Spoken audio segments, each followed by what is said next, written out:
I believe it's a high time. हमें भी लग रहा होता है कि कभी कभी ना हम इतने कंज्यूम्ड होते हैं, अक्सर not all the time, but कभी कभी हम जो अपना शो कर रहे होते हैं, शो में हर बंदा अपनी एक एनर्जी लेकर आ रहा होता है। मुझे अक्सर लोग कहते हैं कि अच्छा भाई चलो ठीक है, सुबह तुम्हारी जॉब है, तुम उसके बाद शाम में तुम्हारा जो पैशन है तुम उसको क्यों नहीं फॉलो करती।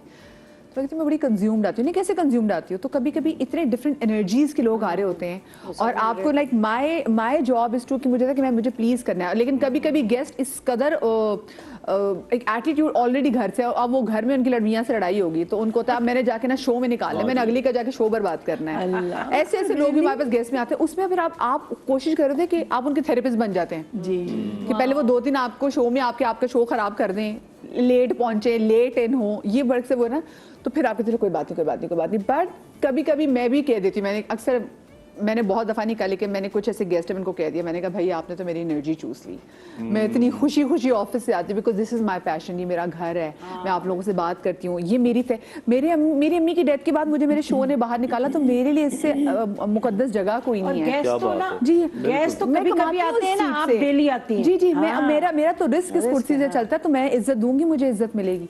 तो कभी कभी फिर बड़ा मुश्किल हो जाता है आपके लिए, फिर मुझे कभी कभी लगता है वो कहीं जाके मैं घर में तो बच्चे पे ना निकाल रही हूँ। ये होता है। तो ये अब वो जो खातून की कॉल आई थी हमें, अब वो डिस्टर्ब भी लग रही थी और उन्होंने कहा कि देखिए ऑब्वियसली क्योंकि मेरे बच्चे नहीं थे, मेरी डिवोर्स हो गई। बिल्कुल, उन्होंने कितना अंदर से उस चीज़ को किया, बताया हाँ कि तो रीज़न है, ऑफ कोर्स मेरी डिवोर्स की रीज़न है, अभी मुझे बच्चा नहीं हुआ। फिर उन्होंने कहा मुझे रौनक चाहिए थी, मैंने और वो कॉम्प्रोमाइज़ किया। ये आम बात नहीं है, 15-16 साल के बच्चे, आपको तो पता है जब एडल्ट से होते हो, ये प्यूबर्टी वाली एज होती है, बड़ी मुश्किल एज होती है। उस एज में बच्चों के बाप से उन्होंने शादी की और अब वो कह रही है मुझे ये चीज़ छोटी-छोटी सी बॉदर कर रही है, क्योंकि उन्होंने ना फौरन जिस तरह तीसरे फ्लोर से हम डायरेक्ट 15वें पे चले जाएं तो हमें समझ नहीं आता कि कहाँ खड़े हो गए। तो जब बच्चा बड़ा होता है ना, तो बच्चा जब बड़ा होता है तो वो माँ की टॉलरेंस पावर भी बढ़ाता रहता है। अगर वो पहले पैम्पर में पॉटी करता है तो उसकी टॉलरेंस बढ़ती है, फिर वो बाहर वो बचपन में जो टीनेज आती है ना, खास तौर पे वो जो एज चेंज हो रही होती है, वो माँ की और फादर की भी टॉलरेंस चेंज कर रही होती है। और वहाँ पे ये चीज़ें इधर से उठा के वहाँ रख दी, वहाँ से उठा के, तो वो एक प्रोसेस के तहत बर्दाश्त बढ़ता है। अब जब एक खातून या मर्द सालों साल अकेली रही हो और उसको अपने हिसाब का सारा सेटिंग मिलती है और अचानक 3 बच्चे आके उन चीज़ों में उठापटक करना शुरू हो जाए, तो इट्स अ नॉर्मल फिनोमिना कि उनको बुरा लगेगा। लेकिन यहाँ पे आपको इस बात का ख्याल करना पड़ेगा कि आप कंट्रोलिंग बिहेवियर पे भी ना चले जाएं, कि आप इतना कंट्रोल करना शुरू कर दें कि वो बच्चे भी आपसे दूर हो जाए। तो यहाँ पे आपने कई मुज़ाकरात करने पड़ेंगे बैठ के, फादर के साथ बैठ के, कि भाई थोड़ी सी मेरी ख्वाहिश है, ये फला चीज़ है, थोड़ी सी आपकी ख्वाहिश है, तो मिल बांट के कोई इस चीज़ पे आ जाए तो मेरे ख्याल से यूनिफॉर्मिटी डेवलप हो सकती है। जो कम्युनिकेशन है वो बहुत जरूरी है यहाँ पे बैठ के। हर किसी काम के लिए कम्युनिकेशन, आप किसी भी रिश्ते में, बिल्कुल ये नहीं है कि एक आदमी अंदर ही आप अपने फील कर रहे हैं तो बता। लेकिन नई सिचुएशन में आप जा रहे हो ना, तो उसको बर्दाश्त करने का एक बड़ा अच्छा तरीका है कि उसको इमेजिन कर ले जी, क्या ये मैं अगर अगर ये खातून बैठ के पहले इमेजिन करती, ठीक है, इमेजिन करती हैं कि 2 बच्चे आएंगे, क्या क्या करेंगे और मैं फिर यूं जवाब दूंगी, तो वो थोड़ा सा मेंटली प्रिपेयर्ड होती हैं। तो जिस तरह बच्चे हमारे घरों से निकलते हैं तो हम जरूर उनको नसीहत करते हैं कि क्या उनको नहीं मालूम कि गाड़ी आहिस्ता चलाना और रेड लाइट पे जरूर रुकना, और किसी को तेजी, मतलब हम उनको वही नसीहतें दोबारा करते हैं ना। तो बेसिकली क्या होता है कि जो इंसान है, वो कुछ लोग कहते हैं कि लफ्ज़ नस्यान से निकला है, कि भूल जाना, ठीक है। तो मुआशरा एक दूसरे को याद दिलाता है। लगा ये मेरी दिमागी प्रॉब्लम है सिर्फ कि मैं चीजें आजकल भूल रही हूँ। नहीं, यहाँ जो हम चारों मेमोरी लॉस से गुजर रही हूँ, हम पांचों जो बैठे हैं, हम क्या कर रहे हैं कि हम एक मौजू मुआशरे को दोबारा याद दिला रहे हैं। हाँ, बिल्कुल कि ये मौजू भी अगर ये क्योंकि अगर हमारा मुआशरा भूल गया और हमने एक टॉपिक चूज किया है और हम उसी टॉपिक पे रह के बात कर रहे हैं ना, ये कोई घरेलू गुफ्तगू नहीं हो रही है कि फरीदा आप जो मर्जी बोले, आप बताएं आज आपने क्या पकाया है। नहीं, अब आप घर जाके क्या करेंगी, हम लोग और हमें मॉडरेट मदिया कर रही है, ठीक है। हम जरा सा इधर से उधर जाते हैं तो उनका ये काम है कि आप ये हमें टॉपिक पे ले आते हैं। तो अब अगर हम इस टॉपिक पे बात कर रहे हैं तो हम ये क्यों, इस बहुत छोटा सा इम्पल्स कंट्रोल का, एक लाइट लगी हुई है सड़कों पे कि रेड लाइट पे रुक जाओ, ठीक। अब बच्चा लोग वही नहीं रुक रहे, ठीक। हमारी तरफ जो है जहाँ मैं रहती हूँ वहाँ लोग बहुत फॉलो करते हैं रूल्स, ठीक है। मगर आप अगर इधर आते हैं ब्रिज के उस पार आप जाते हैं तो वहाँ रूल्स को जैसे ये अच्छा, एक तो मैं ब्रिज के उस पार, मैं तो इसके बहुत खिलाफ हूं। मैं अक्सर बात ये करी- कल्चर चेंज है, ये कल्चर चेंज है because लेकिन I don't want this term to be, मतलब कि मेरे शो मेरे शो में इसको डिस्कस ना किया जाए। देखिए मैं अब यहाँ अगर डिफेंस में भी देखूं आप तो मेरा दुबई जाएं, कल्चर चेंज देखो होगा। वो तो आप देखिए 1.25 घंटे की फ्लाइट में सब चीजें चेंज सब हो जाती change, हैं। अब बिल्कुल। मेरा भाई लाहौर से आया, लाहौर में culture सिग्नल पे अगर है लाल तो आप खड़े हैं, तो अब वो कल हम वो ड्राइव कर रहा था तो वो सिग्नल लाल था, लोग जा रहे थे, मुझे कहते हैं मदिया यार सिग्नल बंद है, सब लोग जा रहे हैं, क्या करना है? मैंने कहा हमने खड़े होना है। मैं आपको बताती हूँ कल्चर क्यों चेंज है। लोग ग्राउंडेड हैं, 50-50 साल से एक जगह बैठे हैं, ठीक है। आपको अपने पूरे मोहल्ले का पता है कि उस घर में कौन रहता है, उस घर में कौन रहता है, और लोग एक दूसरे पे नजर रखते हैं, विच इज वेरी गुड। ये कोई वो नहीं है कि हाँ हमारे तो मोहल्ले में एक आंटी है जो नजर रखती है, रखने दें उनको नजर। एक किसी का बच्चा रो रहा था, मेरे साथ वाले घर में कोई नहीं था, वो लोग छुट्टियों पे गए हुए थे, उनके बिजली के डब्बे में आग लग गई बारिश के दिनों में। आप यकीन करें कि मैंने अपना इलेक्ट्रिशियन बुलवाया और मैंने उसका बिजली का वो ठीक कराया, और बाद में उनको फोन किया कि हमसायों आपके घर ये हुआ। अच्छा ये तो हमसाए के ना कि हमसाए अगर आप लेकिन जी, अगेन आपने कहा ना मदिया मॉडरेट करिए टॉपिक पे क्योंकि लेकर वहाँ आओ। लोग बहुत अरसे से रह रहे हाँ, हैं, तो अब वो जहाँ मुझे जरा- नए आएंगे वहाँ एक दूसरे को जानेंगे नहीं। मैं अपने जी। टॉपिक पे दोबारा से एक बार आती हूँ, क्योंकि मैं बात की थी अदम बर्दाश्त की। मुझे पता है ये आजकल जो हमारा एंगर कंट्रोल का जो बहुत एक इशू चल रहा है, और अगर हम किसी को बोलते हैं कि जी आपको एंगर कंट्रोल थेरेपी की ज़रूरत है, आई विश ये वर्ड पहले मुतारफ़ हो चुका होता, ताकि बहुत से बच्चे अब अपने अंदर जो हमारी एज को पहुँच चुके हैं और उनके अंदर एक ट्रॉमा चल रहा है। वो ट्रॉमा किस चीज़ का? क्योंकि उनके बाप के अंदर या घर में एक पार्टी, माँ या बाप या दादा या दादी, घर में कोई ऐसा बंदा था जिसका एंगर का इशू था, तो वो हर चीज़ वो कहते हैं जज्बात की उल्टी कर देते थे बच्चों पे। अब वो बच्चे वो अपने अंदर लेके चल रहे हैं। बिल्कुल। तो किस किस किस्म की थेरेपीज अब आ गई हैं एंगर कंट्रोल की, भी मुझे बताइएगा। बिल्कुल, जिस शोबे से मेरा ताल्लुक है वहाँ पर because I am not that highly qualified, तो मैं कोचिंग करती हूँ, and because my work is spiritual counselling, तो मैं कुरान, हदीस और स्क्रिप्चर से लेके लोगों की तरबियत इस तरह से करती हूँ कि उनको एक डीप ग्राउंडिंग मिले, कि हम हर चीज़ को एक इस मौके पे मुझे ये मिलना चाहिए, वहाँ से हटके सतह पे टच करना ज़रूरी है। बिल्कुल, क्योंकि वो हमारा एक डायमेंशन है।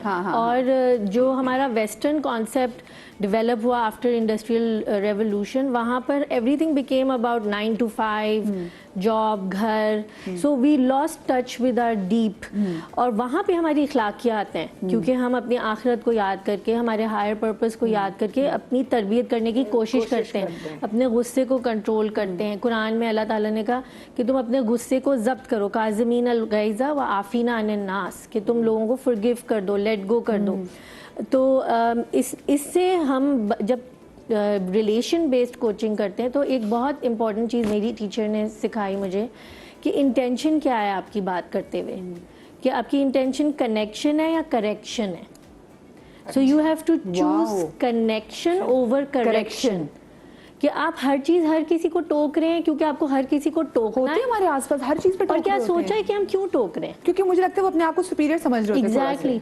लेकिन डीप डाउन इनसाइड हमारे अंदर जो एक अल्लाह ताला ने फितरत डाली कि हमें अच्छा इंसान बनने का शौक है। बहुत सारे लोग होते हैं वो कहते हैं I don't know why I am like this, I don't want to be like this, I want to forgive, I want to be kind, I want to be soft.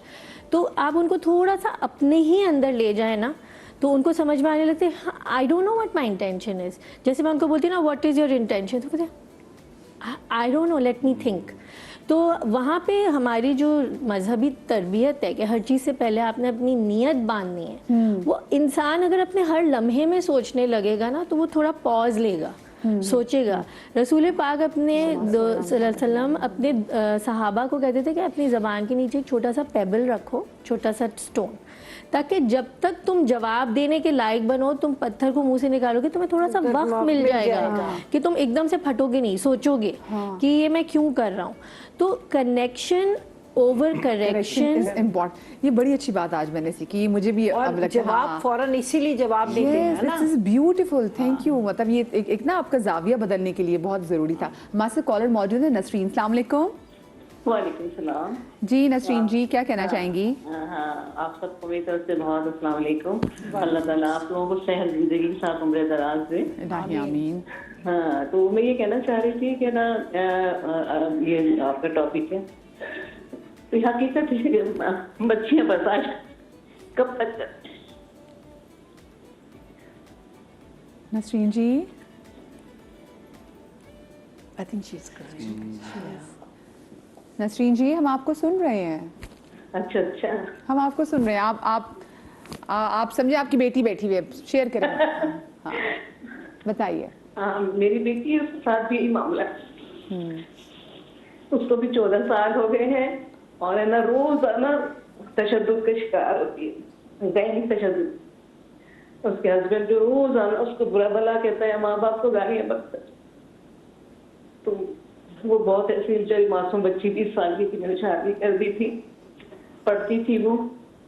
लेकिन ये है कि वो इतनी सीधी सादी बच्ची, इतना उसको कर दिया कि अब वो खुद कुछ से कुछ हो गई। जैसे आपने कहा ना, भर देते हैं, बना देते हैं, वो सिखा। अब ये कि उसके 2 बेटे हैं और है ना मेरी 2 बेटियां और हैं, बच्चा बेटा नहीं है। तो दूसरे दामाद जो है वो बेहतर है, सही है, लेकिन उनकी मिसाल जरूर देते हैं कि वो भी तो ऐसा करते हैं। तो मैं तो ये कहती हूँ कि ये क्या है, शुरू से ही हम तो उसको समझाते रहे कि बर्दाश्त करो, बच्चा हो जाएगा, ठीक हो जाएगा। अच्छा, हमारे यहाँ ना नसरीन आंटी, आपने नोट किया होगा, हम लोग ना अगले को और फंसा देते हैं। अभी मुझे बताएं कि अभी आपकी वो बेटी अपने ससुराल में ही रहती है? हाँ हाँ हाँ हाँ। वो आपको खुश नजर आती है? नहीं, कुछ तो नहीं है, लेकिन बस गुजारा। आप सोचे, आप वो जो 2 बच्चे हैं, अल्लाह पाक सबको साहिर औलाद करे, अल्लाह पाक उन दोनों बच्चों के, आपके नवासों के बहुत से मुकद्दर करे, नवासे रसूल के सदकों में। लेकिन आप सोचे कि अगर वो मिजरेबल लाइफ में है तो वो बच्चे भी कितने मिजरेबल एक ट्रॉमा से गुजर रहे हो गए ना। और तो ये है ना, बस ये कि वैसे अल्लाह का शुक्र। लेकिन आंटी, आपको लगा कि बच्चे पैदा होने से आपके दामाद में कुछ के एटीट्यूड में कोई बेहतरी आई? जो हम कहते हैं बच्चे पैदा कर लो, चीजें अच्छी हो जाएंगी।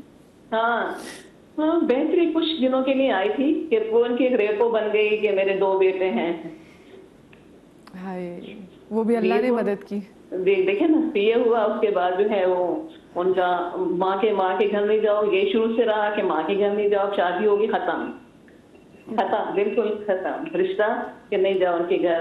फिर यही है कि वैसे माशाल्लाह फाइनेंशियली बहुत अच्छे हैं और मैं तो उसके लिए भी दुआ करती हूँ, अल्लाह ताला से हिदायत दे। वो भी माँ बाप, बगैर माँ बाप का बच्चा है, अल्लाह ताला से हिदायत दे, और क्या कर सकते हैं। आपका बहुत प्यारा दिल है, आपका बहुत प्यारा दिल है।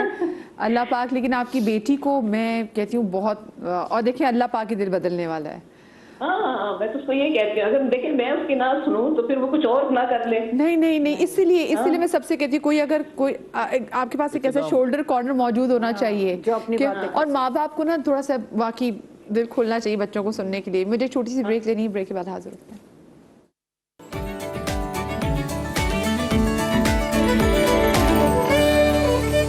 जी, ब्रेक के बाद हम आपको एक बार फिर से खुश आमदीद कहते हैं।